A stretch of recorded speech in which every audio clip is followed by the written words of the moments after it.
ਲੋ ਜੀ ਮੈਂ ਤੁਹਾਡਾ ਮਿੱਤਰ ਜਬਾਰ ਚੌਧਰੀ। ਅੱਜ ਮੇਰੇ ਨਾਲ ਜਿਹੜੇ ਨੇ ਉਹ ਕੁਝ ਖਾਲਿਸਤਾਨ ਦੇ ਮੁੱਦੇ ਦੇ ਉੱਤੇ, ਹਿੰਦੁਸਤਾਨ ਦੇ ਮੁੱਦੇ ਦੇ ਉੱਤੇ ਚਰਚਾ ਕਰਨ ਵਾਸਤੇ मेरे नाल मौजूद ने गंथर फ्लेंगर जान साहब।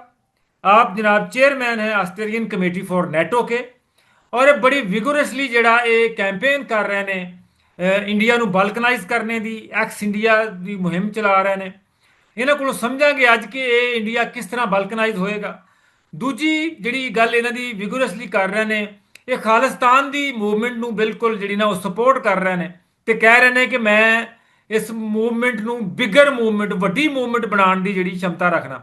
ਇਹਨਾਂ ਕੋਲੋਂ ਉਹ ਵੀ ਸਮਝਾਂਗੇ ਤੇ ਇਹ ਦੋਵਾਂ ਤਿੰਨਾਂ ਵਿਸ਼ਿਆਂ ਦੇ ਉੱਤੇ ਫਿਰ ਪਾਕਿਸਤਾਨ ਇਸ ਵੇਲੇ ਜਿਹੜਾ ਡਿਪਲੋਮੈਟਿਕਲੀ ਜਿਹੜਾ ਦੁਨੀਆ ਦੇ ਉੱਤੇ ਨਾਲ ਚੱਲ ਰਿਹਾ ਔਰ ਪੂਰੀ ਦੁਨੀਆ ਪਾਕਿਸਤਾਨ ਦੀ ਤਰਫ ਵੇਖ ਰਹੀ ਹੈ, ਉੱਤੇ ਵੀ ਗੱਲਬਾਤ ਜਿਹੜੀ ਕਰਾਂਗੇ। Hello, Mr. John. I'm fine. Thanks a lot for the invitation. Thank you. Thank for your time. So let's start. Mr. John, I've just watched your videos and I'm constantly following your X timeline. You are supporting the Khalistan movement. Will you please tell me that how you think this Khalistan movement is the legitimate independence movement? First of all, I'm very much in favor of ex-India because ex-India is necessary because India today is run by an Axis member of this Russian, Chinese, Indian Axis, and Mr. Modi has completely aligned with Russia. And therefore, it's very justified to question the current conditions of India. Of course, before the war, when Russia did attack Ukraine, I was optimistic about India. I thought that India could be saved and could be a part of the free world.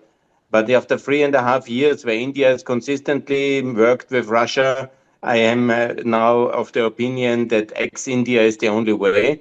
And then I saw that India, the more I learned, because I'm from Austria, we don't know so much about India actually, the more I learned about India, the more I understood that India is a very unfair system. It's a very unjust system. Yeah. And that absolutely to exit is the only way for the independence of the new countries which are emerging. And now Kalistan is, of course, the first one. But I'm sure that there will be other regions inside India, other ethnic groups, religious groups, which are not happy with the current consensus of India. And the status quo is really, I think, much less than it could be achieved. So ex-India, for me, is the best way for liberation of these people. I just learned that you are pleading, you are saying this. The Khalistan movement is not a so big movement at this stage. But you said that I have the ability, I have the capacity to make it a bigger movement, a big movement, gigantic. How you will make this movement a bigger one? Look, for me, the most important issue is the victory of Ukraine. So I will support everybody who is supporting Ukraine. And I was very positive surprised that the people of Kalistan, that the activists of Kalistan independence, of the Kalistan Republic, are very much in favor of Ukraine. And therefore, I feel fully legitimized to support them as well, because all the free people have to work together and have to support each other. I can guarantee you, I have seen it in the case of Yugoslavia, in the case of Kosovo, in the case of Montenegro, Macedonia, that once upon a time, there was a very strong state called Yugoslavia. And it was a dangerous terror state which has suppressed its people. And many people in Austria, like me, we have believed in the independence of Croatia, of Montenegro, of Macedonia, of Kosovo, and now they are all independent countries. And similar can go for Khalistan and other groups inside India, because they were like victims of the division of 1949, when the system, basically the imperial system of the British, was inherited by one centralist group, and they have kept India under their socialist and centralist kind of unity agenda.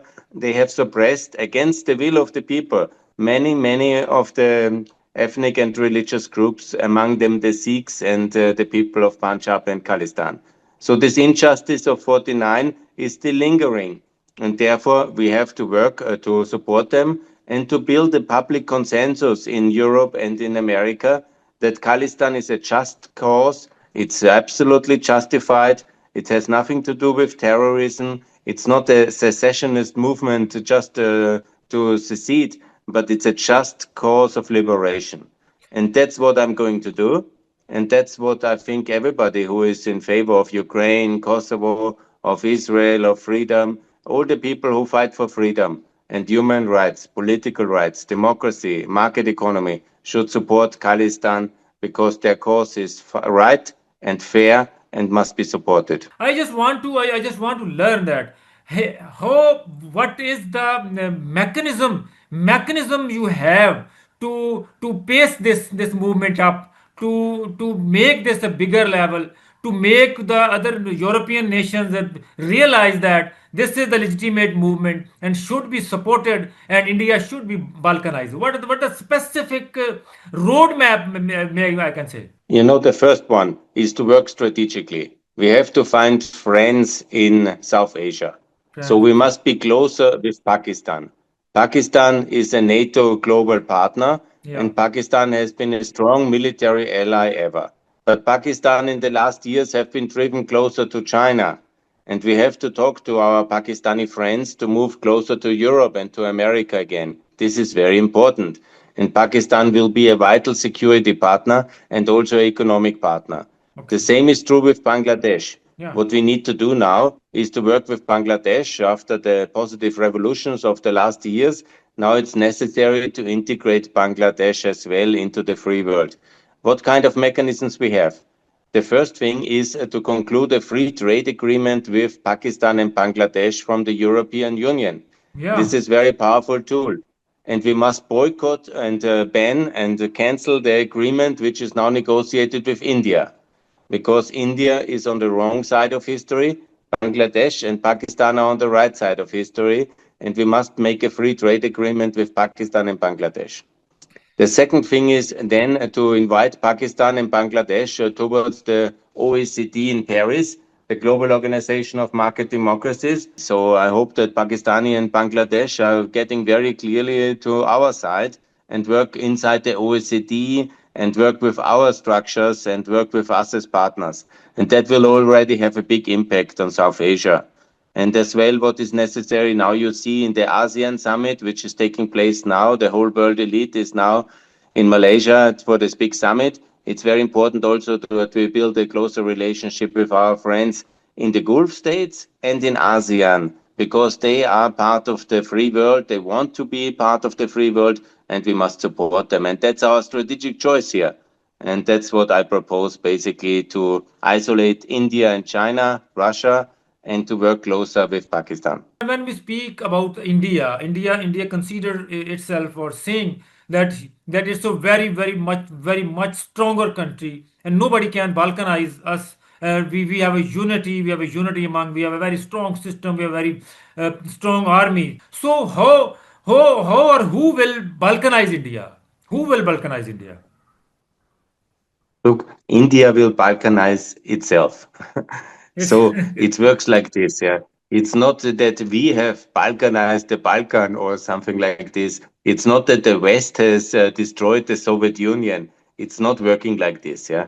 It's the inner inconsistency of that country. It's the centrifugal powers inside that countries, yeah.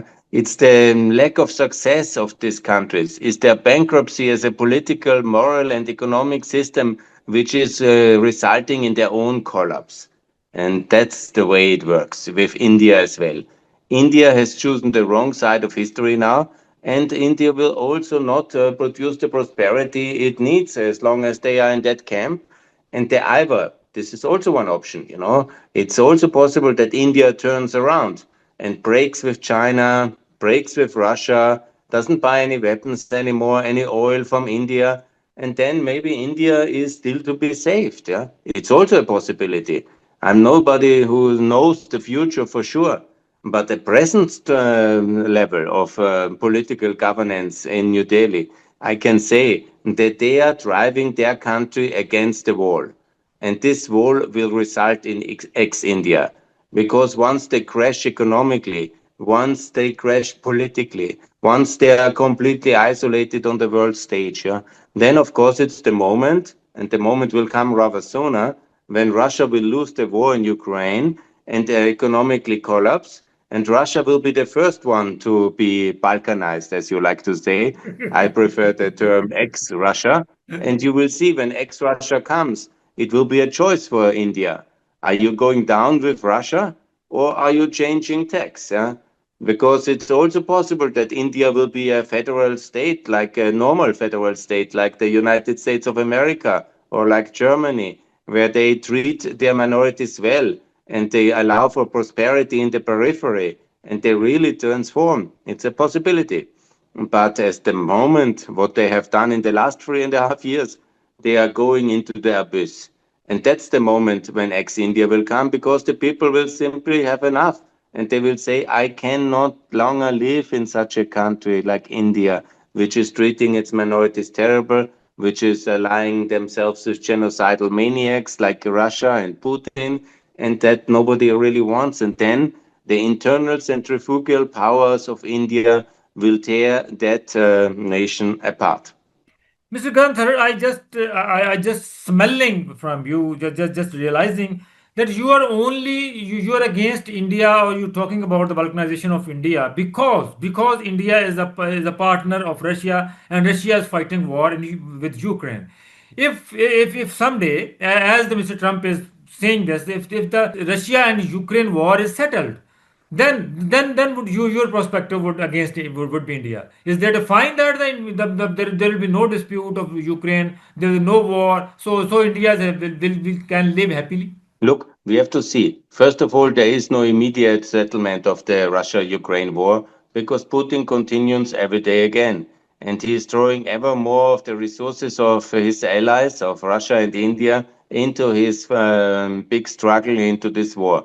So I don't see any immediate settlement. Yeah? But the question is still for India. Where will India stand in the future? If India really manages to transform into a decent government where all people of all religions and ethnicities can live in security and prosperity, I'm not the enemy of India. Yeah, that's must be well understood. Yeah, but I say if they do as they do now, behave as the leader of a kind of socialist nationalist bloc of genocidal maniacs, yeah, and if they continue as they do now to suppress the religious and national minorities, why, please, should the Western democratic market based world support India? We don't need that. Yeah? We don't need to be tainted by the association of Mr. Modi. We Hmm. don't need to be part of his kind of narrative that he is good for India Hmm. because he has lifted some people out of the poverty. That's the normal thing countries do. In reality, given to the potential of India, it is absolutely a developing country still today. And it's a shame that you have not achieved much more, which other countries have done so significantly improved their prosperity in the last years. So I'm feeling absolutely legitimate to call for ex-India and that I support Khalistan is absolutely justified. If India goes down, then Khalistan will rise. Will And rise. why not? It's much better. You have seen it in the case of Yugoslavia, in the case of Croatia, and I always use the case of Croatia and Ukraine very much for the role model for the future of Khalistan because these countries work now much better. Of This is course, good. until the war when Russia wanted to destroy it. I have no doubt that some in the centralist tradition of India might then to want to take Khalistan back and lead similar wars. Yeah, this is the Mr. typical. Gunther, the bone of contention is the India is funding Russia through is purchasing the oil from Russia. This is the bone of contention. But when Mr. Yeah. Donald Trump, the president of US, said that to stop buying Russian oil, then India has stated that this is the hypocrisy that the we are not the only buyer. The European Union is the bulk buyer from Russia. So this is the hypocrisy. How you address this? Is it justified to single out India? And that's an important debate. You have to understand that we were very dependent on Russia energy for a long time because that was the politics of the Soviet Union to build this infrastructure of pipelines towards the West because we in Europe are the rich customers for the Russian energy and this was for 50 years long the business of the Soviet Union and then of Russia. So there was a huge dependency. And now, when it comes to the European Union, we have in 3.5 years, we have almost cut completely out the Russian energy from our markets. Yeah? And now with 2027, we will cut it to zero. We Zero. have now made a ban for Russian gas from 2027 onwards. Yeah. So, and the situation is, it's not so perfect. Obviously, I'm one of the people who always criticizes we should have cut on day one. Given. But economically, it was very difficult for the Europeans. We have at least, the costs in the energy system for this war is already for our consumers and our businesses is 2,000 billion, 2 trillion of euros. Yeah, we had to pay basically for the energy shock which Russia has caused us with this war. So we had to balance a little bit the situation. Of course, now it is actually thanks to Mr. Trump that he has now sanctioned Lukoil and that we are now cutting the last refineries. Because you have to understand as well, the structure of the European Union is also like this, that we took 13 countries from the eastern countries, from the former Soviet Union, we took them into the European Union, like Bulgaria, Romania, and all their energy system for 50 years was built by the Russians. So all these kind of refineries, infrastructures, pipelines, So, nuclear power stations was built by the Soviet Union. so So we then, should have, and I agree with you, we should have done that already a long time ago.